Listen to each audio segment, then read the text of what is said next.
Selamat pagi para saudaraku seiman dalam Kristus. Salam sukacita, salam sehat selalu untuk kita. Hari ini tanggal 10 Februari 2023. Marilah kita siapkan hati dan pikiran kita untuk mendengarkan firman Tuhan. Tuhan beserta kita sekarang dan selama-lamanya.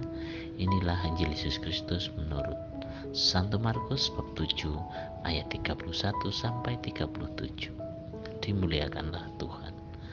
Pada waktu itu Yesus meninggalkan daerah Tirus dan lewat Sidon pergi ke Danau Galilea di tengah-tengah daerah Dekapolis.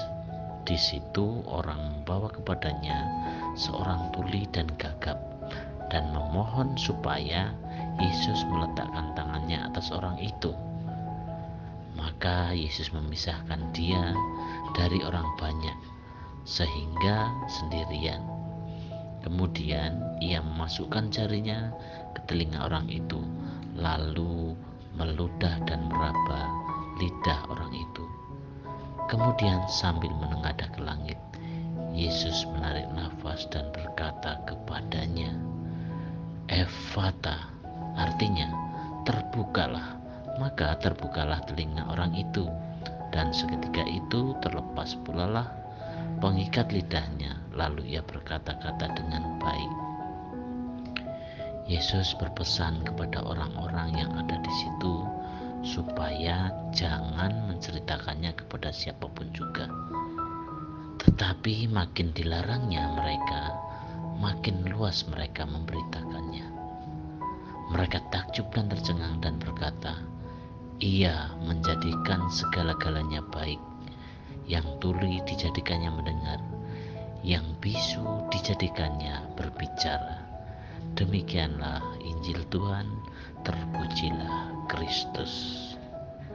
Selamat pagi para sahabatku, sahabat suara hati, rekan muda, para setelah Marian dan pendengar dimanapun Anda berada. Melalui bacaan Injil hari ini menceritakan bagaimana Yesus menyembuhkan seorang tuli dan gagap. Yesus memasukkan jarinya ke telinga orang itu, lalu ia meludah dan meraba lidah orang itu. Kemudian sambil menengadah ke langit, Yesus menarik nafas dan berkata kepadanya, "Ephata," artinya terbukalah. Maka terbukalah telinga orang itu, dan seketika itu terlepas pula pengikat lidahnya, lalu ia berkata-kata dengan baik. Dengan penyembuhan telinga orang itu, Yesus mau menyatakan secara lambang bahwa ia menyembuhkan dan mengangkat kemampuan pendengar manusia untuk sanggup mendengarkan sabda Tuhan. Sebab keselamatan kita tergantung dari derajat sampai di mana kita sanggup mendengarkan firman Tuhan. Kata Tuhan, berbahagialah mereka yang mendengar sabda Allah dan menangkapnya. Dalam kitab suci seringkali ditulis, dengarkanlah sabda Tuhan. Mendengar sabda Tuhan bukan saja sekedar menangkapnya dengan telinga, tetapi lebih-lebih dengan hati, sehingga sabda Tuhan meresap ke dalam seluruh diri kita, ke dalam sikap hidup kita. Para sahabatku, sahabat suara hati, rekan muda dan para pendengar dimanapun Anda berada, coba mari kita merenungkan lebih dalam. Kita dapat merefleksikan bahwa sebenarnya kita juga semuanya orang sakit. Kita juga terkadang sakit tuli dan gagap. Kita terkadang tuli terhadap Tuhan yang hadir melalui orang-orang yang ada di sekitar kita. Banyak sekali orang-orang yang memerlukan bantuan dari kita, tapi terkadang kita menutup telinga, pura-pura tuli, sehingga kita memiliki alasan untuk tidak mendengarkannya. Kita juga terkadang gagap. Kita gagap dalam hal mewartakan kasih Allah kepada sesama kita. Untuk itu kita jarang membantu orang lain. Kita tidak bisa melihat Tuhan dalam diri orang lain. Para sahabatku, sahabat Suara Hati, rekan muda dan para pendengar dimanapun Anda berada, kita sebagai seorang beriman dalam Kristus sekarang ini, yang kita rasakan adalah kita kerap kali menjadi tuli dan gagap, sehingga dalam kehidupan sehari-hari, dalam relasi kita dengan sesama, kita tidak peduli dengan orang yang ada di sekitar kita. Kita acuh dan tidak mau tahu. Kita sering sibuk dengan diri kita sendiri. Kita tidak mengorangkan orang yang ada di samping kita. Sebagai contoh dalam keluarga, ayah dengan ibu sibuk dengan HP-nya masing-masing. Anak dengan orang tua juga demikian. Karena kita sibuk dengan urusan kita sendiri-sendiri, sibuk dengan HP kita masing-masing. Kita sibuk berselancar di dunia maya, hingga tidak heran kalau kita menjadi lupa akan banyak hal. Kita tidak tahu apa yang terjadi di sekeliling kita. Dan lebih parahnya lagi, kita itu tuli akan panggilan Tuhan.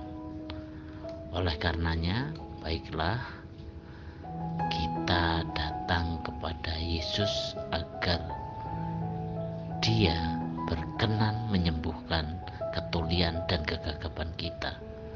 Sehingga setelah kita sembuh, kita dapat meneladan Yesus dengan mendekati mereka yang sudah tuli dan gagap. Karena sudah lebih sering, lebih dari setengah hidupnya di dunia maya, di dunia HP atau di dunia browsing, ya, kita tinggalkan itu semua. Pelan-pelan luangkan waktu untuk Tuhan, untuk mendengarkan firman-Nya. Kita bisa mendekati mereka secara personal dan hangat untuk membuka ketulian dan kegagapan kita, ya, sehingga relasi kita itu terlihat dalam dunia nyata, bukan dalam dunia maya.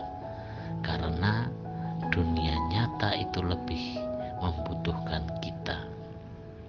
Ingat saudaraku seiman, setiap kabar baik harus diwartakan kemana-mana secara cepat, sehingga kita sanggup menangkap sabdanya dan mewartakannya dengan telinga dan dengan lidah yang sudah disembuhkannya. Gunakan sarana komunikasi, gunakan HP, gunakan segala macam fasilitas yang kita punyai untuk mewartakan kabar kebaikan, bukan sibuk dengan kehidupan kita sendiri yang bahkan menjauhkan kita dari Allah. Semoga segala kemajuan teknologi membantu kita semakin bisa mewartakan kabar sukacita dengan lebih mudah dan cepat. Dan yang terpenting adalah kita semakin peduli dengan orang-orang di sekitar kita. Mari kita mulai dari keluarga kita masing-masing, dari lingkup kecil, dari tempat kerja kita, sehingga siapapun yang bertemu dengan kita sungguh bisa mewartakan, sungguh bisa menerima kabar sukacita yang diberikan Allah kepada kita. Demikianlah permenungan kita hari ini. Untuk mengakhiri permenungan kita, marilah kita berdoa. Dalam nama Bapa dan Putra dan Roh Kudus. Allah Bapa dalam surga, kami bersyukur, mengucap syukur atas segala sabda pengampunan-Mu. Bila kami mau mengakui dan menyesali dosa kami, ampunilah kami. Jadikanlah kami orang yang penuh amal baik untuk orang-orang yang ada di sekitar kami, agar keselamatan dapat dirasakan oleh banyak orang.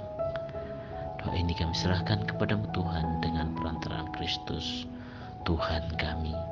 Amin. Dalam nama Bapa dan Putra dan Roh Kudus. Amin.